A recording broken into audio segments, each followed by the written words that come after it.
Boa noite, pessoal. Hoje, dia 9/12, começamos mais uma aula de Fundamentos de Usinagem.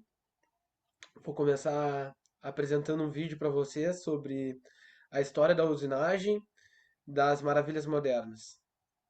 Espero que vocês gostem. Enquanto a galera entra no grupo aí. Oi, Alson.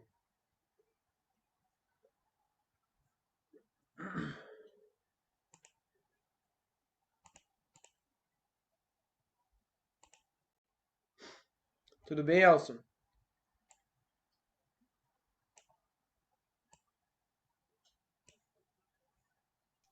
Tá Opa, aparecendo o tudo vídeo bem? aí, Gabriel? Tá, travou agora. Tá. Ninguém confiaria em um motor ou uma turbina a jato feita à mão. Queremos peças fabricadas por máquinas. São elas que constroem o mundo moderno. Não existiria sem elas. Hoje, em Maravilhas Modernas, máquinas operatrizes.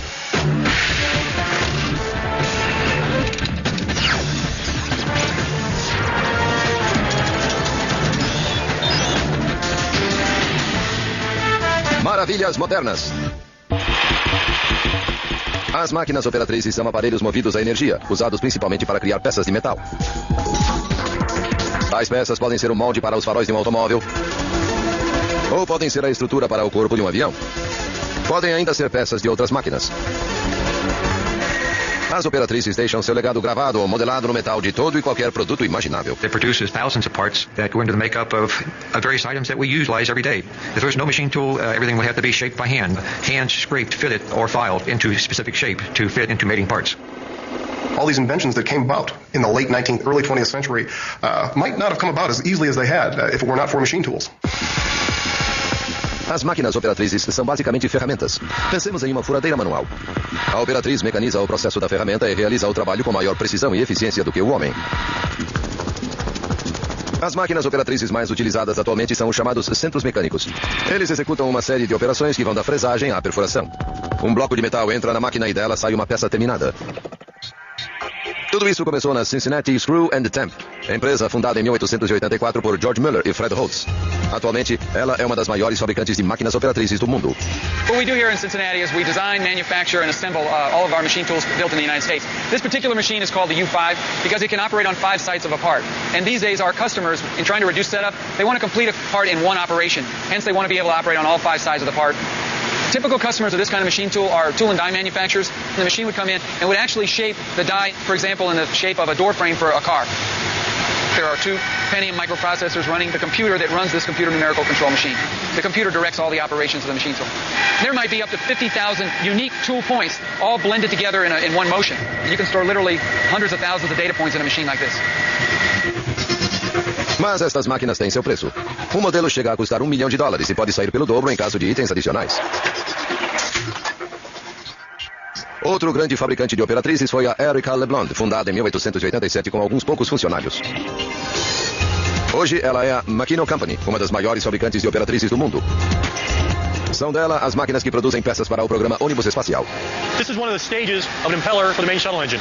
What happens is we take 3 of these, stack them together, and together they'll generate about 76,000 horsepower, running at 36,000 RPM. This is a turbo pump for the oxygen on the main shuttle engine, and it has the ability to drain a swimming pool, Olympic-sized swimming pool, in 59 seconds. A peça é confeccionada a partir de um bloco de titânio de $50 mil, cortado pelo centro mecânico dentro de especificações extremamente complexas e precisas. It takes about 13 or 14 days straight just to mill this part. So this is probably as difficult as it gets. A máquina operatriz é a extensão das ferramentas mais básicas do homem, as mãos e o cérebro. Formas rudimentares de operatrizes existem há centenas de anos. Os celtas fabricavam braceletes forjados por volta de 100 a.C. Alguns desenhos mostram amoladores de espada já na Idade Média. No início do século XVII, serrarias e moinhos eram construídos ao lado de córregos e acionados pela água. Na década de 1680, Pedro o Grande usava pequenas ferramentas como peça de decoração. Mas a história da máquina operatriz moderna, capaz de modelar metais pesados, começa com a Revolução Industrial Inglesa no século XVIII. Surgia então uma nova fonte de energia, o vapor.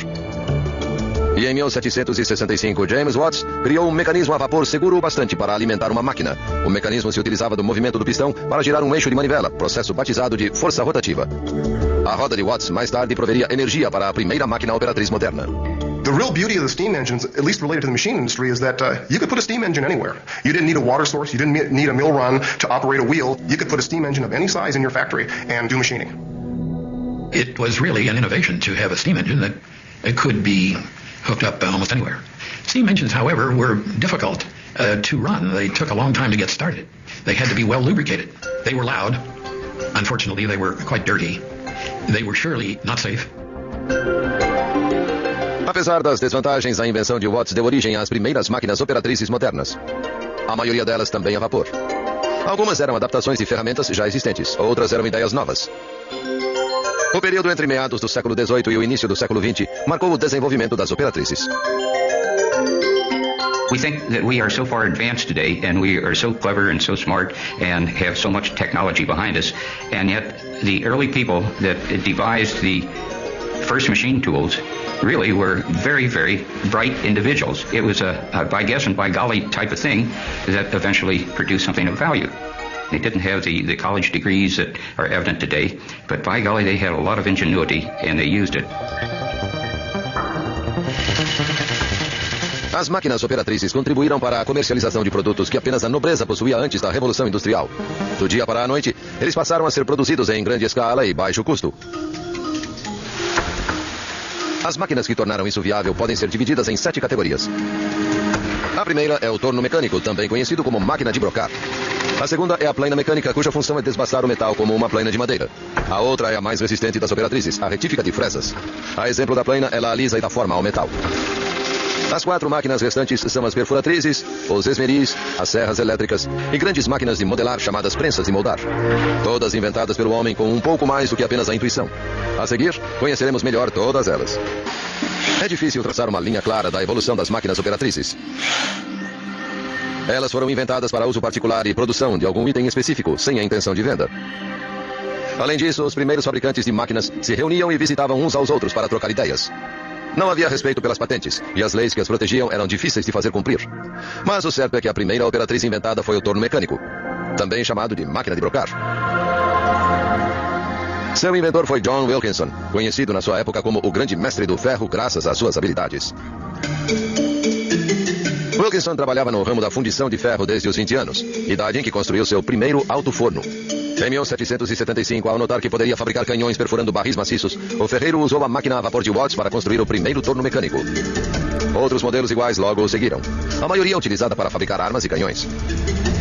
Entretanto, a invenção de Wilkinson também foi utilizada para dar pistões maiores à própria máquina a vapor. A exemplo de muitas operatrizes, o torno aperfeiçoou a máquina que o ajudou a ser concebido. Pouco depois da criação do ferreiro, surgiu o torno de corte. The lathe is probably the most versatile machine and the most widely used of all the machine tools because so many things are cylindrical in nature and its primary purpose is to cut metal down to a specific diameter. This is important if you're going to make an axle shaft, for instance, for a wagon so that the wagon wheel would fit on. It's important in the manufacture of any type of automobile parts, transmissions, engines. Virtually everything is basically cylindrical in nature, and this is turned on a lathe. Mas não foi Wilkinson quem inventou o torno de corte, e sim o inglês Henry Maudslay, aprendiz do fabricante de cadeados Joseph Bramall em 1791. Maudslay se tornou chefe da oficina, mas quando Bramall se recusou a lhe dar um aumento, o jovem seguiu seu caminho. Em 1797, inspirado no torno de madeira, Maudslay criou o primeiro modelo de metal para fabricar parafusos. No início do século XIX, o americano Tom Blanchard inventou um novo tipo de torno para talhar coronhas de madeira. A máquina foi batizada de torno copiador. He would put in essentially a pattern piece in the top of the machine, and the lathe would follow this pattern to create another identical gun stock in 20-25 minutes. It was this type of machine that they were going for, especially in the firearms industry, where you could pump out these pieces and then assemble them. O torno sofreu algumas modificações, como as manivelas colocadas de um único lado para que os operadores não tivessem de se mover. Em 1845, Stephen Fitch, de Connecticut, criou o torno revólver, no qual várias ferramentas se revezam no processo de corte. Em 1887, a R.K. LeBlond abriu uma filial em Cincinnati, cidade que ficaria famosa pela fabricação de máquinas operatrizes. Tempos depois, a LeBlond se tornou a maior fabricante de tornos do mundo. This is a 1903 R.K. LeBlond lathe. It's manufactured here in Cincinnati. The lathe is the oldest form of all machine tools. The idea of actually turning an object to shape it into a round shape or a smoother round shape goes back millennia, even to the time of the first wheels. Dois importantes aspectos do torno são a velocidade na qual a peça gira e a velocidade com que as ferramentas trabalham a peça. The speed of the lathe is controlled by the pulley size, which is set on the lathe itself. The smaller the pulley wheel that it's set on the lathe, the faster, the higher the RPMs. The larger, the slower. There's another pulley wheel system which controls the feed rate, the rate that the tool moves either one direction or another on the stock that's being worked. Mesmo com a passagem do vapor para o diesel e deste para a eletricidade, os tornos atuais se parecem muito com os modelos de 100 anos atrás. You can make a machine tool faster, you can make them more accurate, you can make them more precise, but the principles behind cutting, shaping, and finishing a piece of metal have remained the same. Embora os princípios sejam os mesmos, o tamanho é diferente. O eixo de alguns tornos chega a ter 12 metros. Em tempos de guerras mundiais, as máquinas operatrizes trabalharam a todo vapor.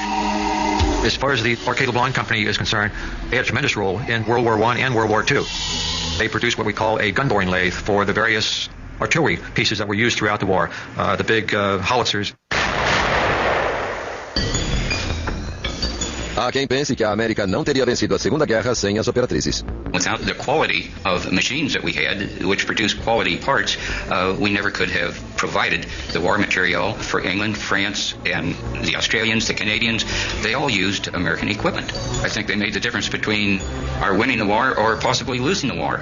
If we had not been able to supply virtually the rest of the world with the necessary war material, we might be saluting the Nazi flag today. Nos anos 60, os tornos ganharam a ajuda do computador e se transformaram nos centros mecânicos de hoje. Most modern turning machines are computer controlled. You have originally spindle speeds of 3,000 to 4,000 RPM. Now you're talking 20,000 to 30,000 RPM. Almost all the things that rely on motion from electric motors involve parts that spin, and most of those parts are produced on lathes and turning machines. Os tornos não foram criados isoladamente, já que outras operatrizes surgiram ao mesmo tempo. A plaina mecânica, por exemplo, foi uma das mais importantes operatrizes do seu tempo. Comparada à plaina de madeira, esta máquina serve para desbastar superfícies de metal. Há modelos em que a peça se move sob a ferramenta e outros em que a ferramenta se move sobre a peça. Atribui-se a invenção da plaina mecânica em 1814 a James Fox, um mordomo que virou torneiro. Um dos modelos mais antigos se encontra na cidade de Windsor, Vermont, no museu que abriga a maior coleção de máquinas operatrizes do mundo. Ed Edison é o fundador. Most of the early machine tools have no maker's name on them. They were made by the people that needed them rather than the people that were making a market out of selling them. We have an iron planer. It's operated entirely by hand, and it was made with a file. It was cast to rough shape and then filed up. You can make all the shapes you can't make on a lathe. James Naismith era um inglês que trabalhava para Henry Maudslay, o inventor do torno de corte. Após a morte de Maudslay em 1831, Naismith se mudou para Edimburgo, abriu o próprio negócio e se especializou em rodas e palhetas para barcos a vapor, peça grande demais para passar em uma plaina comum. Ele então criou em 1839 a ferramenta que se movia sobre a peça, na verdade a primeira plaina limadora. This is a shaper from the American Tool Works, built in 1906 right here in Cincinnati. The shaper does a real basic type of job for people. It basically shapes a piece of stock. It goes through an enormous amount of movement just to perform this simple task, though. Shapers can eliminate simple filing. It can also make keyways or notches for fitted pieces.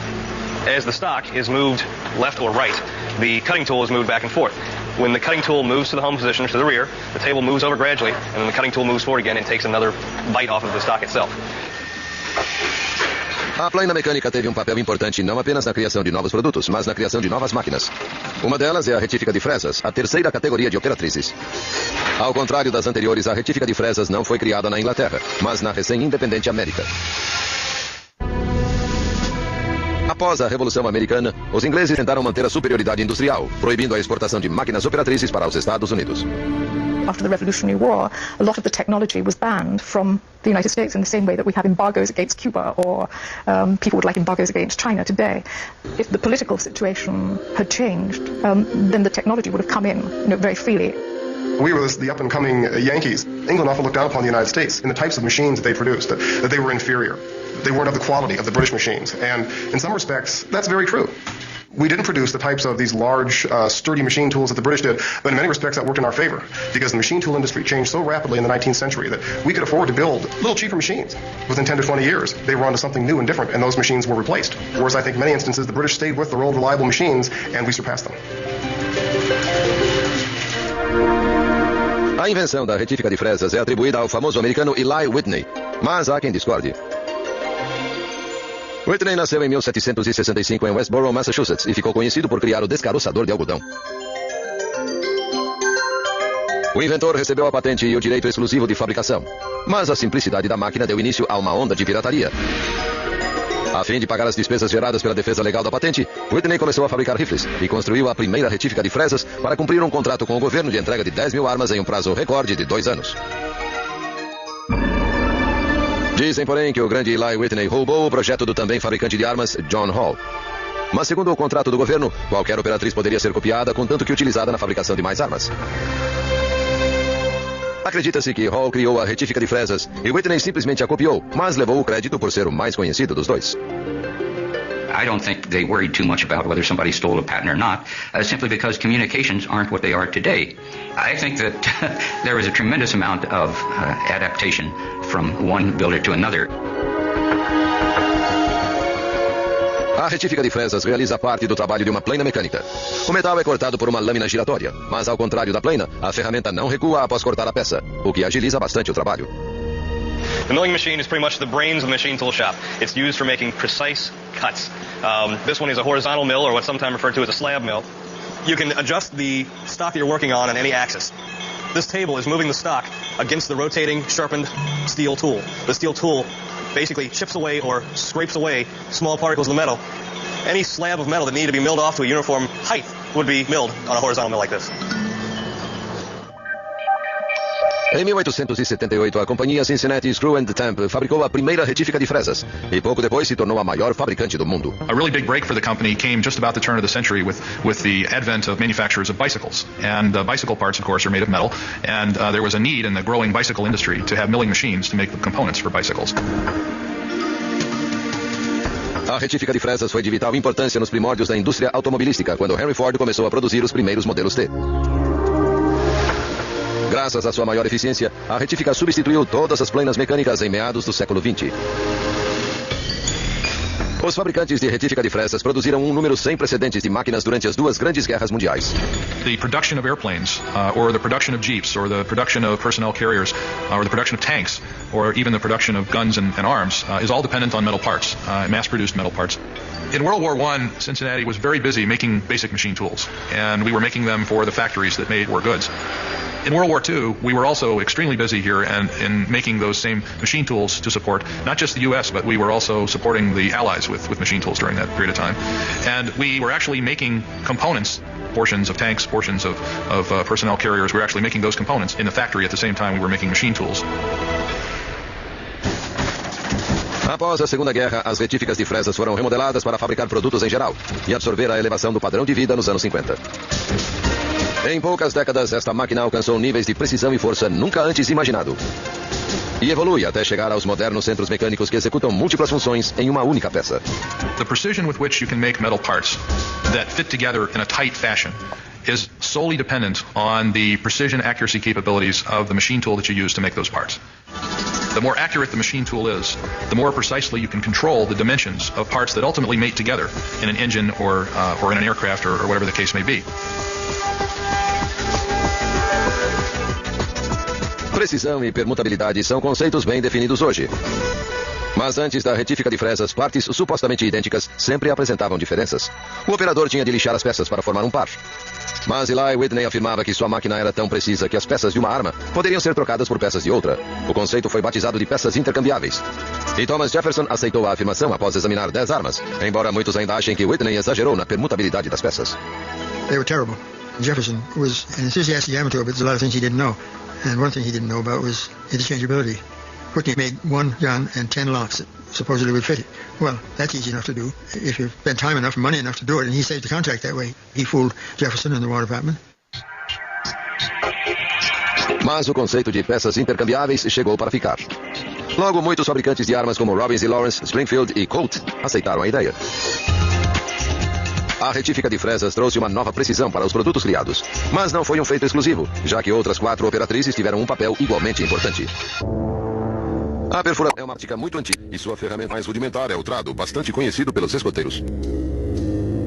Um dos primeiros avanços na perfuração surgiu com a broca de ponta torcida, que retirava as raspas do buraco. A perfuratriz de Blacksmith foi um dos primeiros modelos contemporâneos. This is the post drill, and as with any tool, it eliminates a lot of work from your task. Instead of having to push down on a drill that you might have to push down with your shoulder and get maybe an inaccurate hole, the post drill mounts firmly and securely on a post in the shop, and then the power is kept constant when you're turning it by the flywheel. Do volante manual à correia a vapor foi um passo. E logo todas as lojas vendiam a perfuratriz mecânica, o quarto tipo de máquina operatriz. Os avanços não se resumiam apenas na área mecânica, mas também no metal com que as brocas eram fabricadas. Apesar de rígido, o primeiro aço de ferro e carbono era quebradiço. Em 1751, após a invenção do aço de cadinho, madeira cuja liga é feita em uma caldeira fechada, as brocas ganharam resistência e perfuravam metais mais rígidos. No início do século XX, as perfuratrizes eram utilizadas na fabricação de máquinas de costura, bicicletas e relógios. As máquinas que faziam mais de 30 furos de uma vez eram utilizadas para fabricar motores. Hole making happens to be the most common metalworking operation in industry. We make a lot of holes. Drill machines come in all kinds of sizes because we make small holes, we make very large holes. Hole making is just so common that it's essential to manufacturing in almost every industry. I think some of the most impressive drilling machines today are those designed for high-speed hole making. Typically, these drill at speeds that you can hardly see the hole making process. It's so fast. Certain workpieces require hundreds, even thousands of holes. So the faster those holes can be made, the more efficient the drilling machine has to be. Os avanços do século XIX resultaram em melhores perfuratrizes e um novo tipo de operatriz, o esmeril. No século XVI, Leonardo da Vinci desenhou esboços de um amolador rudimentar.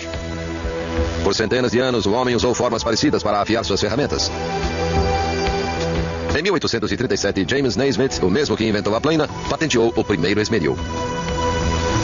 Charles Norton foi um dos mais famosos fabricantes de esmeris. Quando a empresa Brown & Sharpe mostrou desinteresse em fabricar a peça em larga escala, Norton viu sua grande chance. Em 1903, ele criou o esmeril Norton, capaz de amolar o eixo de um automóvel em apenas 15 minutos, trabalho que antes levava 5 horas para ser feito. O sucesso foi imediato. Henry Ford encomendou 35 peças para sua fábrica. O esmeril é indicado para trabalhos em metal pesado. Quando o aço é aquecido e esfriado em um processo que pode causar deformidades, o esmeril é uma das poucas ferramentas que podem trabalhar esta liga. Grinding is generally a process that's applied when extreme accuracy is very important because grinding can be highly controlled and it can be used to achieve levels of precision that would be impossible with other types of machine tools. O esmeril é utilizado pela indústria aeroespacial para modelar metais como o titânio, o inconel e o astalloy. Ligas resistentes criadas para suportar altas temperaturas. O esmeril moderno é a mais precisa de todas as operatrizes, capaz de moldar uma peça de 1/1000 de polegada.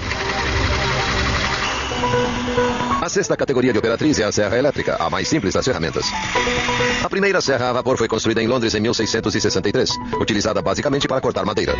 O resultado foram inúmeras revoltas de lenhadores que acreditavam ter perdido sua função. Nada que preocupasse tanto, pois seu uso foi difundido apenas 100 anos depois. Em meados do século XVIII, grande parte das fábricas utilizava a serra para cortar metal antes de ser trabalhado. No início do século seguinte, a invenção da serra de fita foi possível graças à flexibilidade do aço. A lâmina giratória também era flexível, mas resistente o bastante para não deformar. Power saws are often the first machine tool that raw material is going to counter, even though they may not have the same glamour that other types of machines have. They're still extremely important parts of the manufacturing process because they essentially create the workpieces that will go to other types of machine tools for complete manufacturing. A prensa de moldar, sétima e última categoria de operatrizes, não foi criada para cortar metal, mas para prensar e dar forma. Metalworking is broken down into two different types. One, you have the production of parts by the removal of metal in the form of chips. And that's what we do on a lathe, on a milling machine, on a planer. But then beyond that, you have a form of metalworking, which is the forming of metal by pressure, so that you use a press then to form it against a die. A prensa de moldar foi a última operatriz inventada. Um poderoso sistema de força vertical pressiona a máquina contra a base. A matéria é modelada em uma matriz de metal pesado que dá a forma específica à peça. When I was young, my father wouldn't allow me to leave the car door open. I'd open the car for some reason and leave it hanging on the hinges. Nothing doing. That was a wooden body. And it didn't hold its shape, so you had to slam the door. But nowadays, you can let the door hang all you want to. It's all steel body. And as the volume of cars went up, they started making the parts in presses instead of in woodworking shops. Mais uma vez, a operatriz foi de grande importância durante as duas guerras mundiais, na fabricação de peças para tanques, jipes, munição e inúmeros itens bélicos. Hoje as prensas são mais complexas e precisas, moldando o metal na forma de objetos para todo tipo de utilização imaginável. A seguir, as máquinas operatrizes de última geração. As máquinas operatrizes são um legado da Revolução Industrial, e desde os anos 60 seu design original vem sendo elevado a um novo nível de sofisticação. As maiores mudanças ocorreram na parte de controle. A posição das ferramentas e a velocidade das máquinas eram controladas manualmente através de volantes. No início dos anos 50, os volantes passaram a ser controlados por cartões perfurados que acionavam uma sequência numérica exata. A sequência podia ser repetida e o processo foi chamado de controle numérico. Tal sistema foi inventado em 1947, quando John Parsons programou uma retífica com um cartão perfurado da IBM. Foi o início de uma nova era. The biggest change in machine tools occurred with the introduction of numerical control. That basically made it possible to automate the entire machining operation. Instead of relying on the operator turning hand wheels, the motion of the machine is basically directed by the numbers that are read off a tape and then translated into corresponding motions that will duplicate the shape that the designer had in mind. Everybody thought this was a great innovation where you had a paper tape that ran through a machine and you put your workpiece on. When machines became more automated, then they would have one man to set the machine up and an operator who simply put the workpiece in and push the buttons to start the machine, take the workpiece out, put another workpiece in, and there the responsibility was on the setup man. O sistema de controle numérico foi aperfeiçoado com a ajuda dos computadores nos anos 60. That training and experience resides in the computer that controls the machine tool. And that's made it possible for the machine tool to do things that were simply impossible when they were operated by hand. We can do things that involve accuracies and shapes that would simply be beyond the capability of the machinist's ability to coordinate eye and hand to turn the wheels that move the workpiece or move the spinning tool against it. Como o controle computadorizado, é possível fabricar peças mais complexas em uma operatriz. Complexidade esta encontrada atualmente em uma série de produtos criados originalmente em uma máquina operatriz. Os robôs também contribuíram muito para a agilidade das máquinas e das ferramentas. The automatic tool change mechanisms are unique mostly to the machining centers. In the machining centers, they can utilize many tools, from a 40-tool magazine up to 400 and 500 tools in a magazine.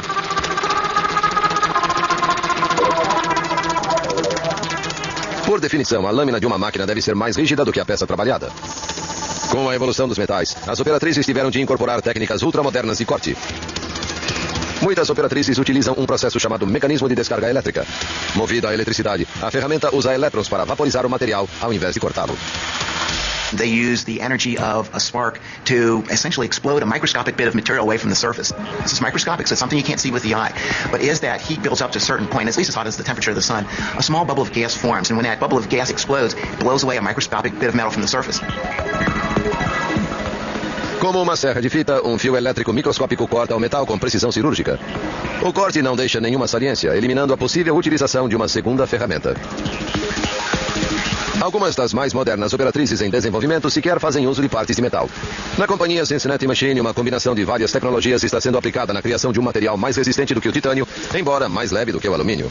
Basically, for 100 years, machine tool builders have been creating machines that take raw components such as cast iron, steel, or titanium, and by machining and cutting, we remove metal in order to create a finished part. This is the reverse process where we take the actual material, in this case fiber composite material, and we lay it and place it, building up the finished part for our customer. What I'll show you here is the actual fiber threads, fiber strands that are running through these 32 toes. Os fios múltiplos permitem moldar a fibra em uma trama lisa e uniforme. O material é aquecido por fusão e cortado do tamanho exato. Quando utilizado na fabricação de aviões, algumas aberturas são deixadas para as portas e janelas. I think that in the next 10 years, we will still see the computer and communications technologies as the fundamental driver of innovation in the machine tool industry. It has been a driver for the last 20 years. We expect to see that knowledge start to become embodied in the machine tool itself. And it's the computer and the evolution of computer and motion control technology that's allowing that to happen.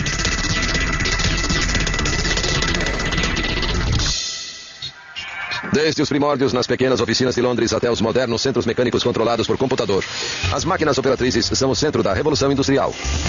Não restam dúvidas de que certamente modelarão nosso futuro, assim como, indiscutivelmente, modelaram o passado.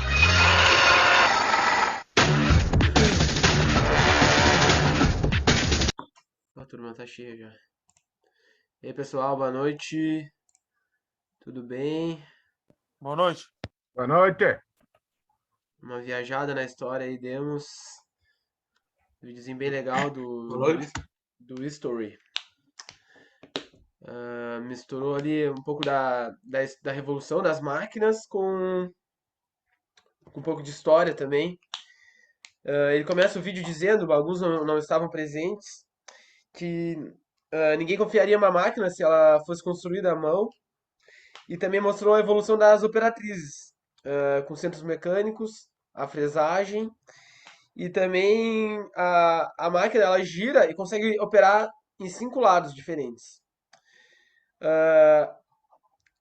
Atualmente, né, uma máquina custava em torno de US$ 1 milhão, uma CNC daquela que mostrou no início, e com os adicionais até US$ 2 milhões chegaria. Começou na Revolução Inglesa, no século XV. Tínhamos a máquina a vapor, que ela podia ser usada em qualquer lugar, mas era perigosa e podia causar explosões e sujava muito também, mas foi um start na evolução das máquinas, né? E não era feita para comercializar as máquinas, era para realizar peças, muitas vezes até para guerra. E eu ia lá, fazia minha máquina, aí ia o dono de outra máquina e eles realizavam trocas de ideia, como é que faz isso, essa fresagem e tudo mais. E assim eles iam cada um montando a sua máquina para operar na sua indústria. Veio a guerra e alavancou as vendas de materiais e a própria ciência dentro da engenharia mecânica, cada vez mais precisas e mais modernas. E o processo de usinagem é a teoria, basicamente, é a mesma. O que foi evoluindo foi a velocidade, mas a teoria do processo de corte é o mesmo desde os primórdios. Isso eu achei bem interessante. Provavelmente os Estados Unidos, né, não teria vencido a guerra sem as operatrizes, e até ele comentou, talvez a gente estivesse batendo continência nazista, né? Porque se não fosse as operatrizes. Logo, com o surgimento dos computadores, os tornos mecânicos se uniram aos computadores. Ocorreu a plana mecânica, que é parecida com a plana de madeira, para fazer os desbastes. A plana de madeira eu até utilizava no estaleiro, no CCMAR, ali na FURG, que nós fazíamos embarcações, e tinha as máquinas lá. As máquinas de usinagem, mas era tudo em madeira, a gente não fazia no metal. Mas também era um tipo de usinagem. Depois veio as retíficas das fresas, brocas com mais resistência e mais rígidas, com desenvolvimento. E com o desenvolvimento do aço também, a fita começou a cortar o aço, né? Porque talvez aços mais moles, desenvolvidos, a fita específica conseguiu realizar esse corte. Também as prensas de moldar e as operatrizes mais modernas foram surgindo. Abrir a aula de hoje.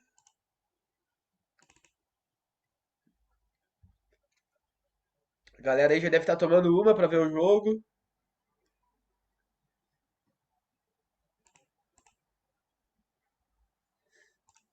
Ali.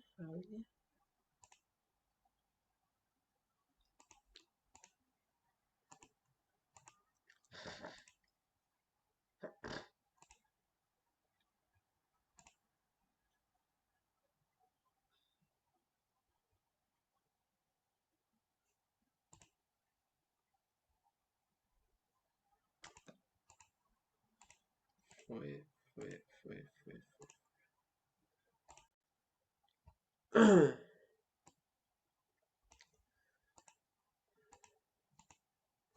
Então, nossa atividade de ontem, que era corrigir nossa lista com vocês, para não passar batido. Cite 2 exemplos da importância da usinagem. Cite 4 limitantes do processo de fabricação. Cite 4 procedimentos de usinagem com ferramenta não definida. Explique uma usinagem de processo não convencional. Desenhe uma grandeza do processo. Era para desenhar uma grandeza. Podia ser a peça, o dispositivo de fixação, a ferramenta, o porta-ferramenta, Máquina ferramenta teve uns desenhos bem legais, gostei bastante do que eu vi. Pedi também a forma da velocidade de corte, os fatores a serem considerados na escolha da geometria da ferramenta, quais os tipos de cavaco, qual a diferença do aço ferramenta para o aço rápido e qual a principal função do revestimento e onde utilizar ferramentas com insertos intercambiáveis. Bom que a gente já revisa.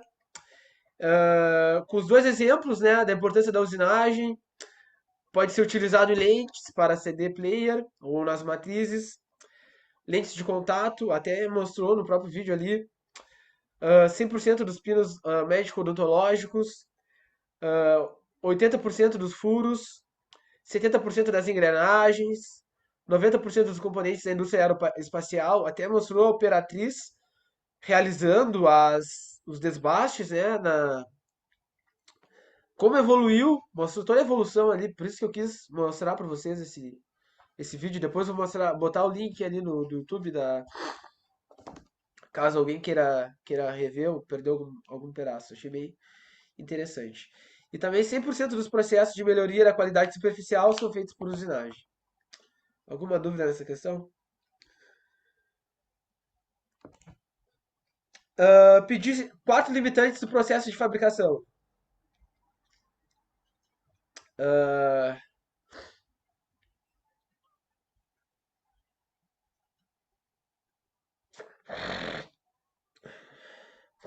E a classificação dos processos de usinagem também.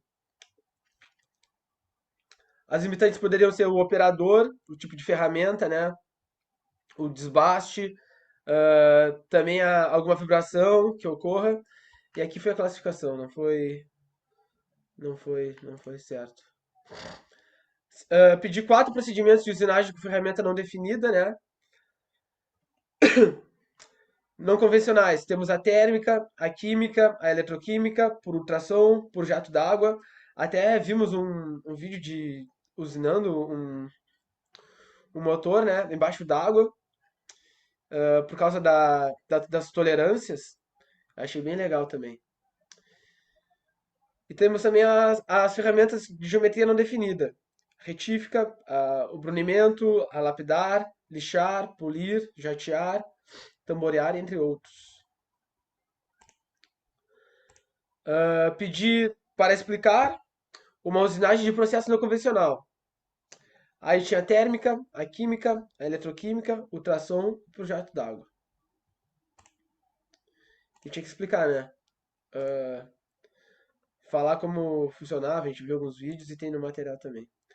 Aí pedi para desenhar uma grandeza do processo, até acho que não expliquei direito a questão, porque mais de uma pessoa perguntou essa questão. Aí nós tínhamos a peça, o dispositivo de fixação, a ferramenta, porta-ferramenta, a máquina-ferramenta. E eu trouxe o desenho aqui para vocês, ó, as grandezas do processo. O dispositivo de fixação, a peça, a ferramenta que entra, né,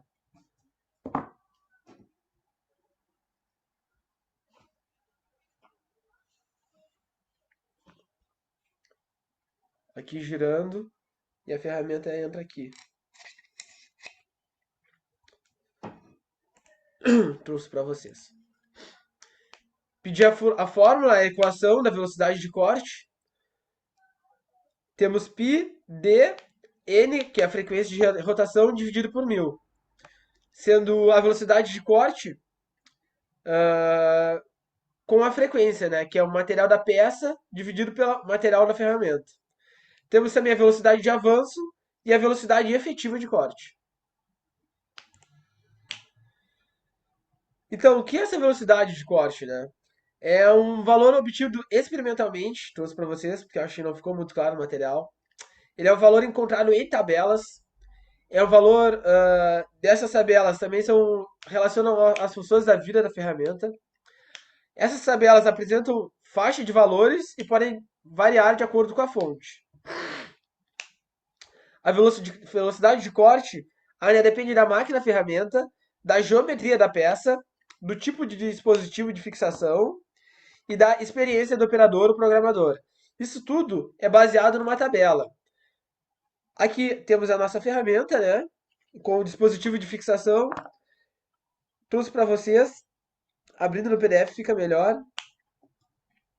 Aqui a velocidade de corte, a frequência,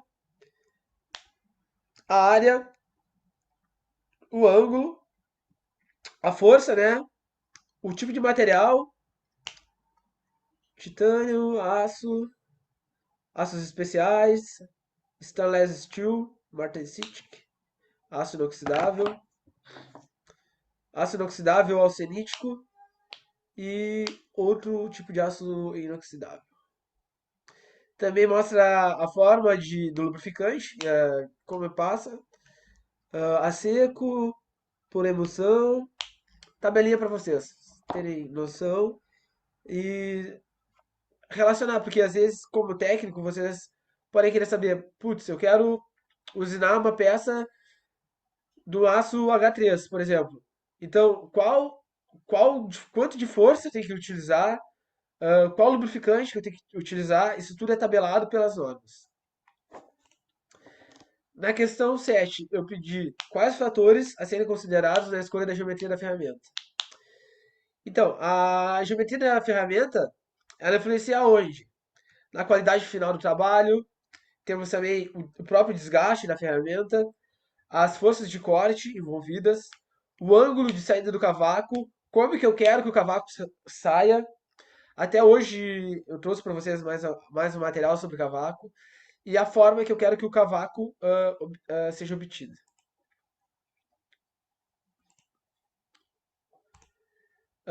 Quais tipos de cavaco?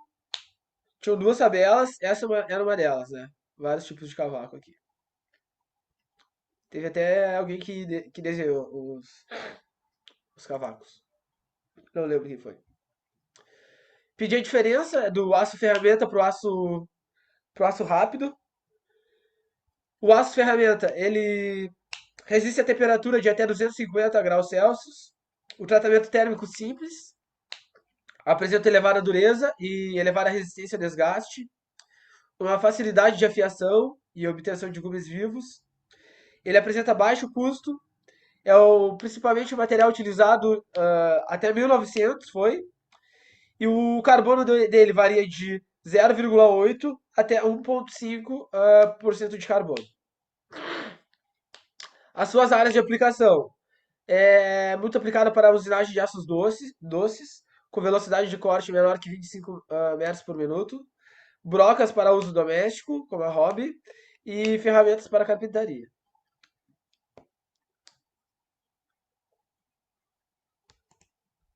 E os aços rápidos.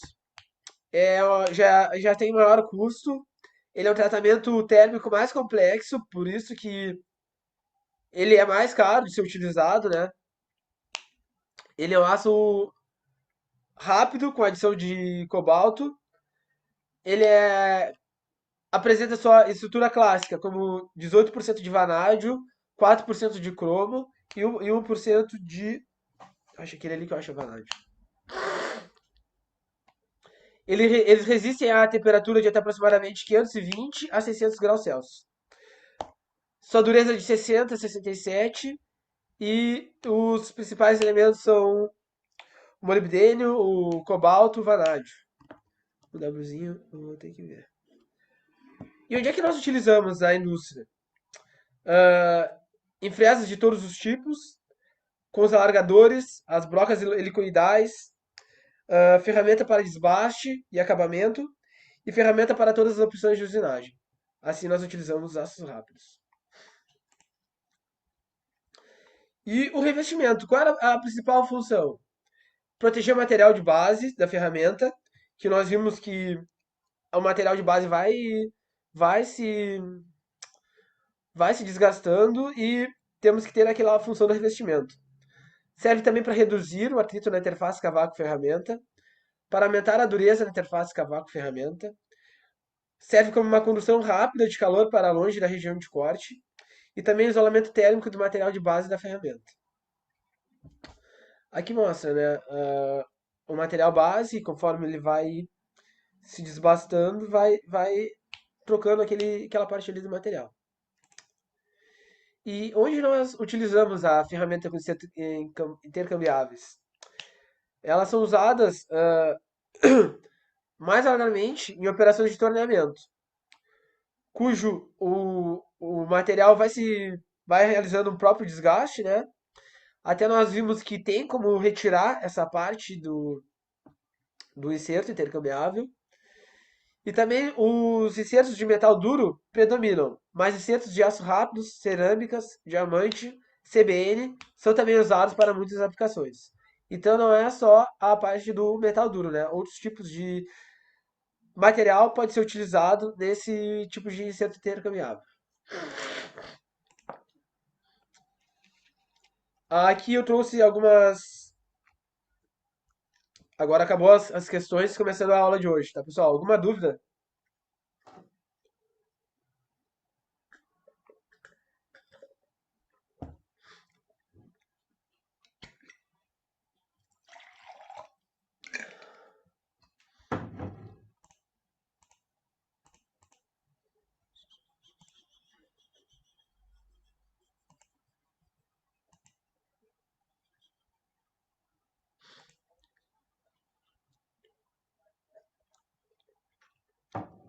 Os tipos de ferramentas de corte.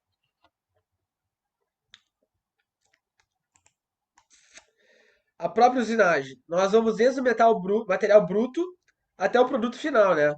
Aqui nós temos a remoção do cavaco, material bruto.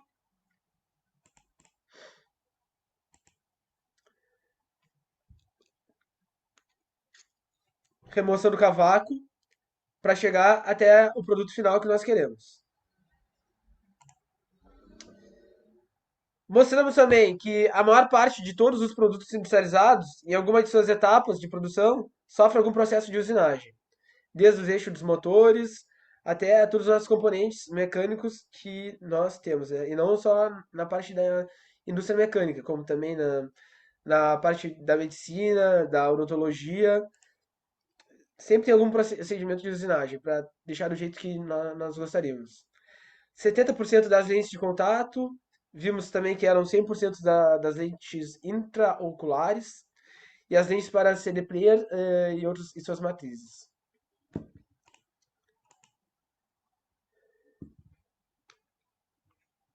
Temos uma classificação dos processos de usinagem que com a ferramenta de geometria definida. Vai desde tornear, com o próprio torno, né? Fresar, furar, rosquear, alargar, brochar, serrar, planar, entre outros.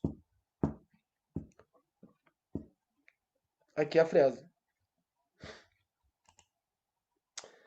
Temos também a classificação dos processos de usinagem com ferramentas não definidas, como a própria retífica, o brunimento, lapidar, lixar, polir, jatear, tamborear, entre outros. Aqui os movimentos. Eu trouxe para vocês, mas eu gostaria de trazer de novo porque essa imagem ficou mais clara. A peça entrando, né? Aqui rotacionando, a peça entrando. Para cima da ferramenta, nós temos a velocidade de corte. Para cá, nós temos o movimento de avanço. E aqui, nós temos o vetor do movimento efetivo, que é a soma dos dois vetores, né? Com a velocidade de corte e o movimento de alcance, de avanço. Também a broca, nesse sentido, em sentido horário. A peça parada, né? Temos a velocidade, o movimento de avanço, o movimento de corte para cá e o movimento efetivo.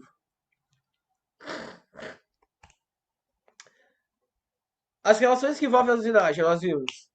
Temos os parâmetros de corte, o componente, o próprio processo de usinagem, o meio ambiente, a produtividade, a máquina-ferramenta e a própria ferramenta. Vimos também a denominação da própria ferramenta de corte, como a aresta principal, a superfície de saída, a superfície principal, e a aresta transversal e a aresta secundária, como nós podemos ver no próprio desenho. Vimos a cunha de corte da ferramenta, O que que tem naquela cunha de corte? Que até nós vimos um vídeo ontem do rapaz mostrando o jeito que entrava. Eu quero que vocês atentem nesse sentido, porque é o sentido que vai dar a saída do cavaco. Cada peça, cada ferramenta influencia de alguma forma. Aqui nós temos a aresta principal, ou aresta de gume, né? Temos a superfície de saída, ou face. Temos a cunha de corte. Temos também a superfície principal de folga, ou flanco principal. E aqui a cunha de corte. E aqui como que fica a peça. A peça nesse sentido e o cavaco saindo. Qual que é a influência que nós temos nesse ângulo? O ângulo de saída melhora a formação do cavaco, melhora a superfície gerada na peça, reduz a força de corte, trabalho de dobramento do cavaco, facilita o escoamento do cavaco sobre a face. Então, temos aqui a peça e aqui a ferramenta. Ao entrar, dependendo desse tipo de ângulo, vai influenciar diretamente no nosso cavaco, tendo o ângulo de saída positivo e o ângulo de saída negativo. Para vocês terem mais uma noção, aqui ele entra em 90, quase que 90 graus, pois aqui ainda falta um pouco de ângulo. Aqui já é menor o ângulo. Isso aqui já influencia na saída do cavaco. E aqui ele ainda passa, ó. Essa imagem é bem interessante. Temos também o ângulo de ponta, ou quina, que é a própria ponta da ferramenta. Com um Ezinho, olha. E aqui a própria ponta da ferramenta também, olha, em outra face. Aqui o ângulo maior, aqui o ângulo já mais achatado, até chegar bem no ângulo final aqui da própria quina da ferramenta. E ali a mesma aresta de gume, a cunha de corte, com o tempo vocês vão ficando mais acostumados e com semelhança com essas nomenclaturas. Dependendo do próprio raio da ferramenta, nós podemos melhorar a qualidade superficial, pode ser relacionado com o aumento de atrito ou um aumento das vibrações também. Aqui nós temos a espessura, ondulado que pode ficar, ou até um mais liso, né? De como que nós queremos que ataque a ferramenta e na peça. Uma força constante, a espessura e a própria ferramenta entrando na peça. São algumas das influências que nós temos. Para a escolha da geometria da ferramenta, o que nós temos que levar em consideração? O material da ferramenta, o material da peça, as condições que nós queremos no corte, a geometria da peça que nós queremos obter e o próprio tipo de operação.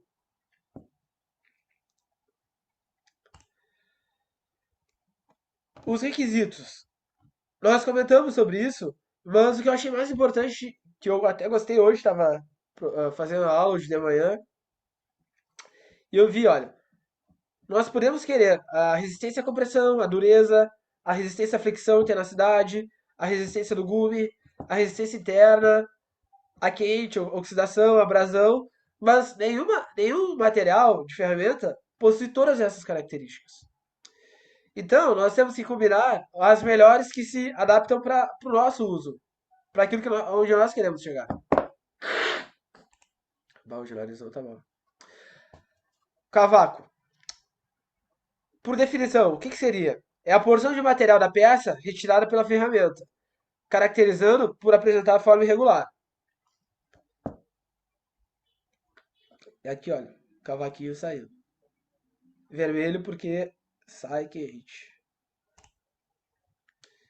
Aqui a peça, até nós vamos ver um vídeo em câmera lenta da ferramenta entrando na peça. A espessura de corte. Temos o plano de cisalhamento e uma espessura de usinagem H. Porque, percebam, a ferramenta está entrando aqui, olha. Aqui seria a peça. O H que nós teremos é a própria espessura de usinagem que está sendo removida da peça, como formação dos cavacos. E no processo de corte, como que começa? Primeiro, nós temos a penetração da cunha no material, ocorrendo uma deformação plástica. Depois, nós temos o escoamento, após ultrapassar a tensão de cisalhamento. Quando passar a tensão de cisalhamento máxima do material, nós teremos a parte do escoamento. E em terceiro, temos o cavaco plenamente desenvolvido. Ou seja, deformação plástica, ultrapassa a tensão de cisalhamento e depois a retirada do cavaco. Temos também os tipos básicos de cavacos. Os contínuos, em fitas, os laminares, os arrancados ou cisalhados.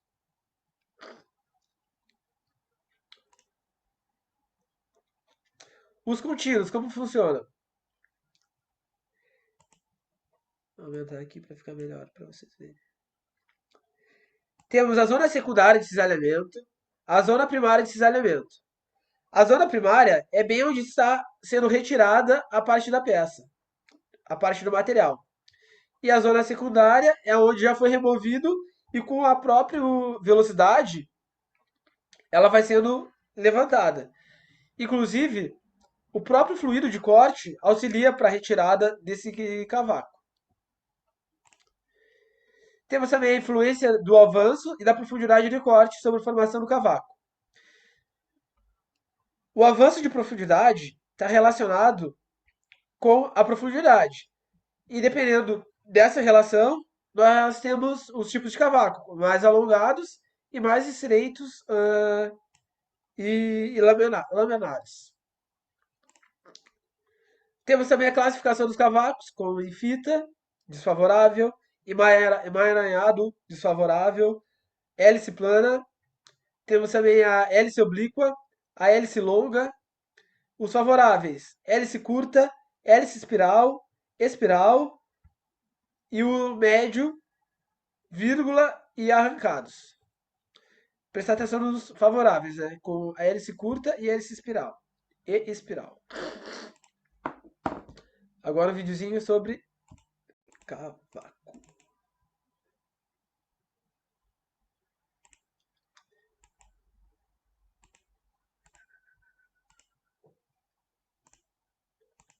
Sobre o processo de retirada do cavaco.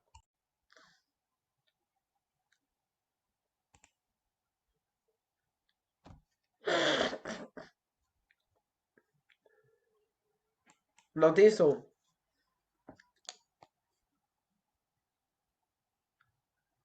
Percebam que na ponta da ferramenta ele vai começar a gerar material acumulado. E esse material ele vai auxiliar na própria retirada do próximo material que está sendo retirado. Mas isso em muitas aproximações, né? É bem aproximado.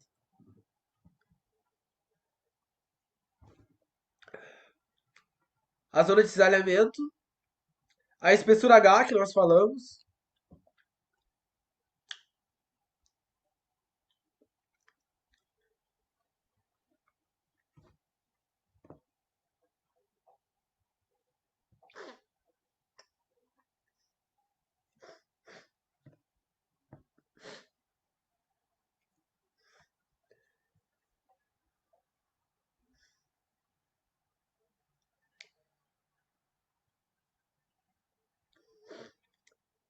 Embaixo vai acumulando e volta e meia fica um pouco aqui, olha. Isso é irregularidade da usinagem.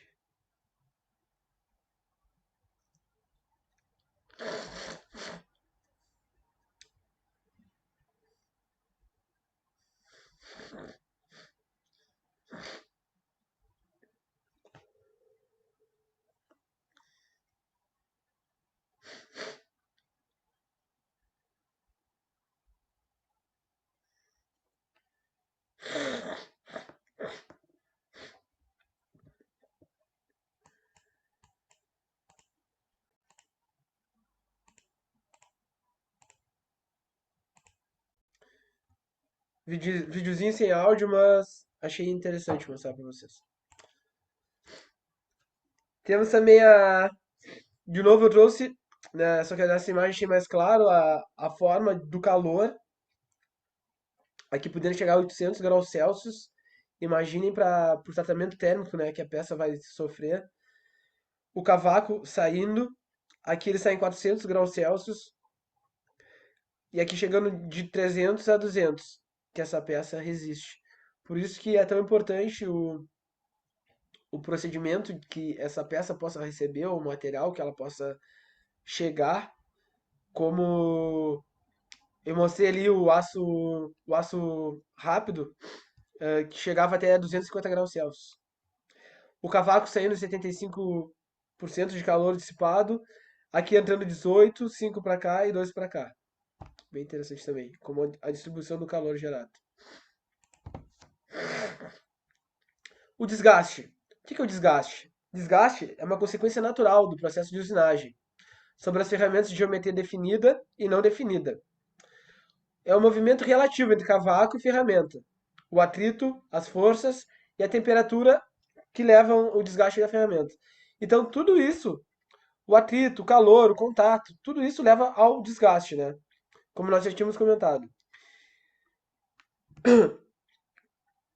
E o desgaste pode ser observado na superfície de saída, na superfície principal e secundária, na ponta e nas arestas de corte. Alguns exemplos de desgaste em ferramentas. Aqui onde perdeu a ponta mesmo da ferramenta. Aqui também o calor, oxidação, por aí vai. Algumas bolhas. O lascamento do gume é uma força de corte excessiva ou um corte interrompido em um material da peça com inclusões duras. Aqui é a microabrasão, né? E adesão, mostrando para vocês ampliado como é que vai perdendo. E aqui mais desgastado também é o lascamento do gume. O mecanismo de desgaste: adesão, abrasão mecânica, oxidação, difusão, entre outros. E um gráfico relacionado com a temperatura do corte. Então nós temos um desgaste total pela temperatura do corte.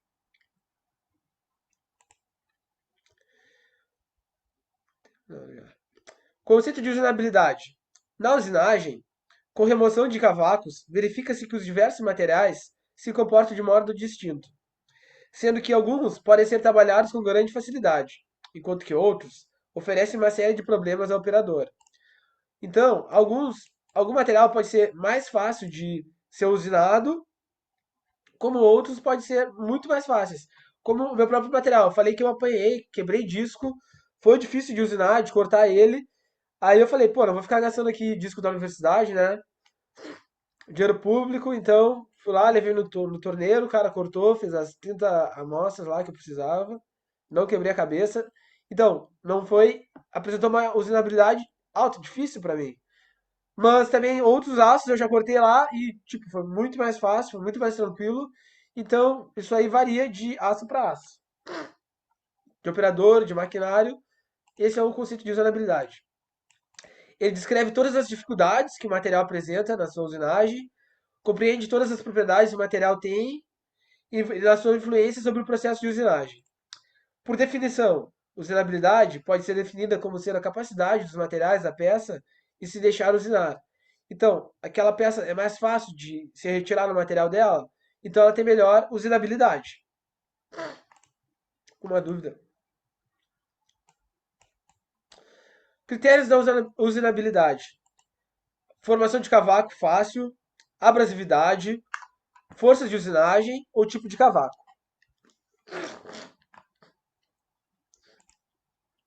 Quais as ações para minimizar os efeitos da má usinabilidade?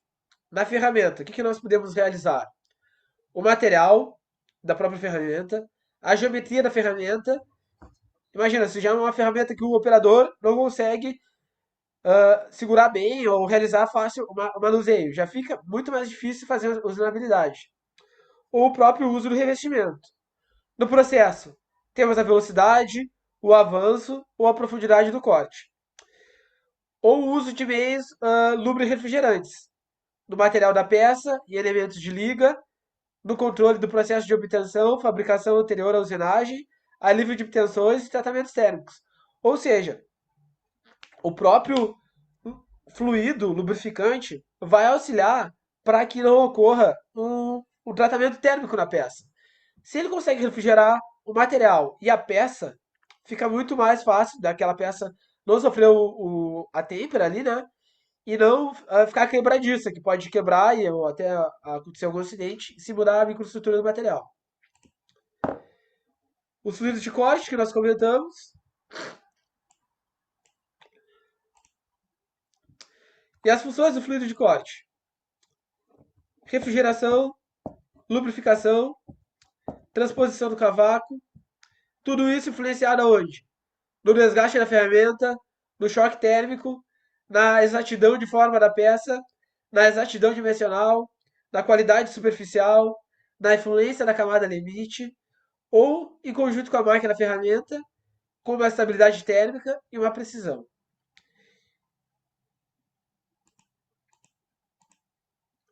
Mais um videozinho. Vídeo 3 telecurso.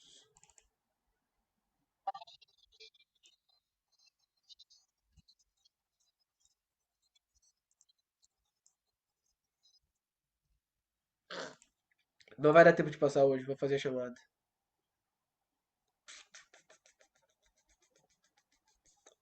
E trocar uma ideia com vocês.